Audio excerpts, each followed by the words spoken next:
before Adam took his first breath, before Eve walked through Eden, before sin entered the world, a shocking rebellion exploded in heaven itself. Not on earth, not among humans, but in the very presence of God. The most beautiful angel ever created looked at the throne of heaven and decided he wanted it for himself. What happened next would change the destiny of angels, humanity, and the entire universe forever. But here is the question almost nobody asks.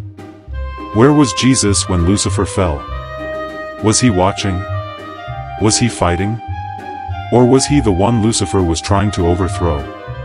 The answer is far more shocking than most people realize. Before we begin, make sure to like this video, subscribe to Bible Story Time, and let us know in the comments where you're watching from. Now let's uncover one of the greatest mysteries in all of Scripture. Long before there was a world called Earth, heaven existed in perfect harmony. There was no suffering, no death, no rebellion, no darkness. Everything reflected the glory of God. Countless angels worshipped around his throne, filling heaven with praise and honor. Among all those angels stood one who seemed greater than the rest. His name was Lucifer. His name meant light bearer. He was not a demon. He was not evil. In fact, Scripture describes him as one of the most magnificent beings God ever created. The prophet Ezekiel gives us a remarkable glimpse into Lucifer's original condition. He was full of wisdom, perfect in beauty, covered with precious stones. He held a position of honor unlike any other created being. Many Bible scholars believe he served near the very throne of God. Imagine a being so radiant that his appearance reflected heavenly glory itself. Imagine possessing unimaginable intelligence, beauty, influence, and authority. Lucifer had it all. There was nothing lacking in him. Nothing missing. Nothing withheld. Yet despite all he had been given, something dangerous began growing inside his heart. At first, nobody could see it. It wasn't visible on the outside. But deep within him, pride was taking root. Pride is dangerous because it often starts small. It whispers rather than shouts. It convinces a person they deserve more. It tells them they should be greater, more important, more honored, more powerful. That was exactly what happened to Lucifer. The more he admired his own beauty, the more he focused on himself. The more he focused on himself, the less he focused on God. And eventually, his thoughts became rebellion. The prophet Isaiah reveals the shocking ambitions that formed within Lucifer's heart. He declared, "I will ascend into heaven. I will exalt my throne above the stars of God. I will sit on the mount of the congregation. I will ascend above the heights of the clouds. I will be like the Most High." Those were not merely thoughts. They were declarations of war. Lucifer no longer wanted to serve God. He wanted to replace him. He no longer desired honor. He desired God's throne. He no longer wanted worship to go toward God. He wanted it directed toward himself. But before we continue, we must answer an important question. Where was Jesus during all of this? Many people think Jesus began existing when he was born in Bethlehem. But the Bible teaches something very different. The Gospel of John tells us that in the beginning was the Word. The Word was with God. And the Word was God. The Word is Jesus Christ. This means Jesus existed before creation itself. Before the stars. Before the angels. Before time. Before the universe. Jesus was already there. Not only was he present before creation, but Scripture says all things were made through him. Everything came into existence through his power. Every star. Every galaxy. Every angel. Including Lucifer. Think about that for a moment. The very angel who rebelled against heaven had been created by Jesus himself. Lucifer wasn't simply challenging God's authority. He was challenging the authority of his own creator. The one who gave him life. The one who gave him beauty. The one who gave him purpose. Yet Lucifer chose rebellion anyway. As pride continued growing within him, he began influencing other angels. Somehow, through deception and persuasion, he convinced many to join him. The rebellion spread. What began in one heart eventually infected countless others. The book of Revelation describes what happened next. War broke out in heaven. A conflict unlike anything humanity has ever witnessed. Lucifer gathered his followers. The loyal angels stood with God. And heaven became the scene of the first great rebellion. Scripture tells us that a third of the angels followed Lucifer. Think about the magnitude of that number. An enormous host of heavenly beings chose to abandon their Creator. They traded truth for deception, loyalty for rebellion, worship for pride. Then came the battle. Michael the archangel led God's heavenly armies. The forces of heaven fought against Lucifer and his followers. The outcome was never truly in doubt. No created being could overthrow the Creator. No rebellion could defeat God's kingdom.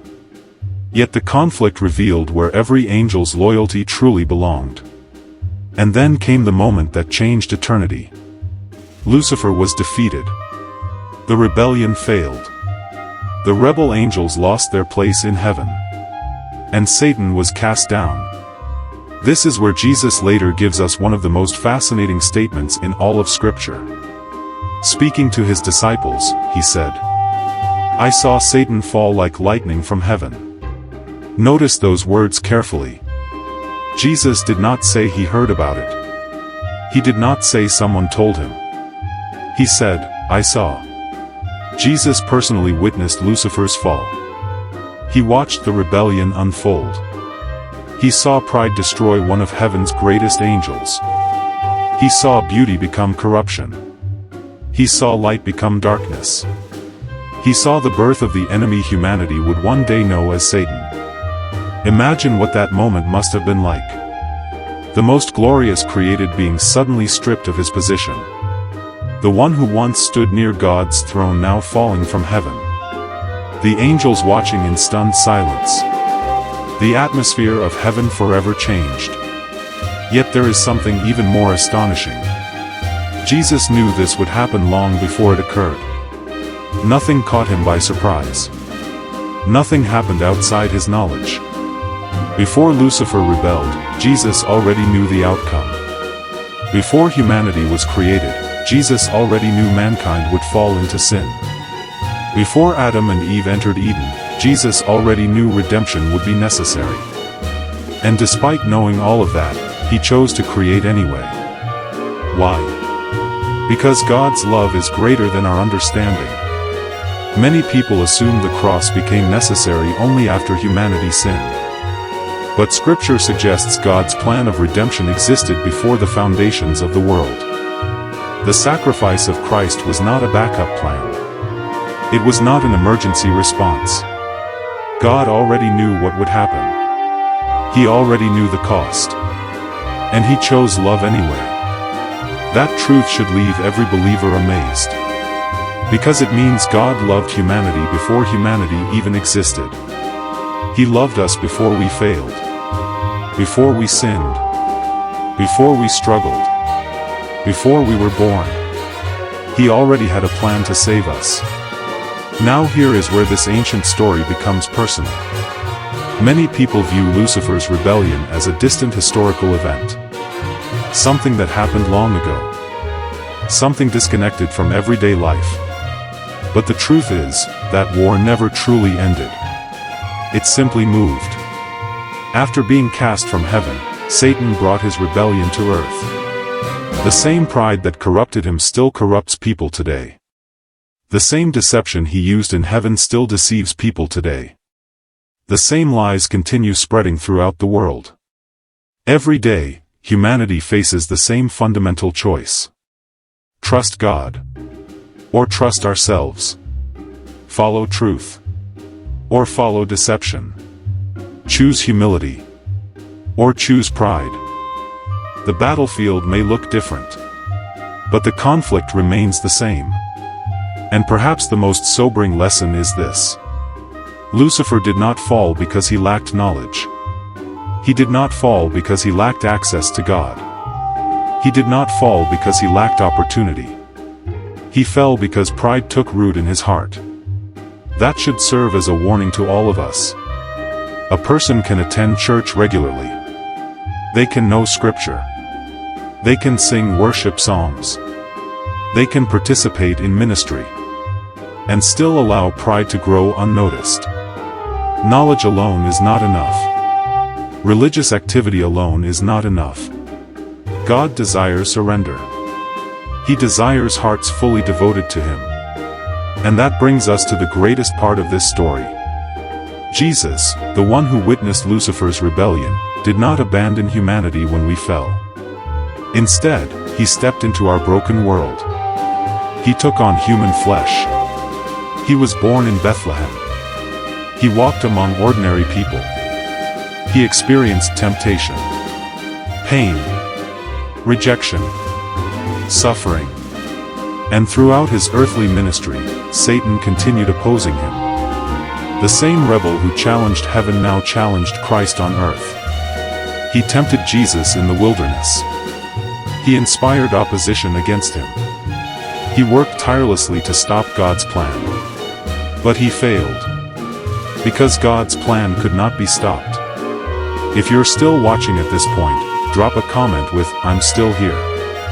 Let's see who is truly following this incredible story all the way to the end. Eventually, Jesus was arrested. He was mocked, beaten, and crucified. To those watching, it appeared darkness had won. It seemed evil had achieved victory. It looked as though Satan's rebellion had finally succeeded. But appearances can be deceiving. Because the cross was not Satan's victory. It was his defeat. 3 days later, the tomb was empty. Jesus rose from the dead. Death was conquered. Sin was defeated. Hope was restored. And the enemy's power was broken.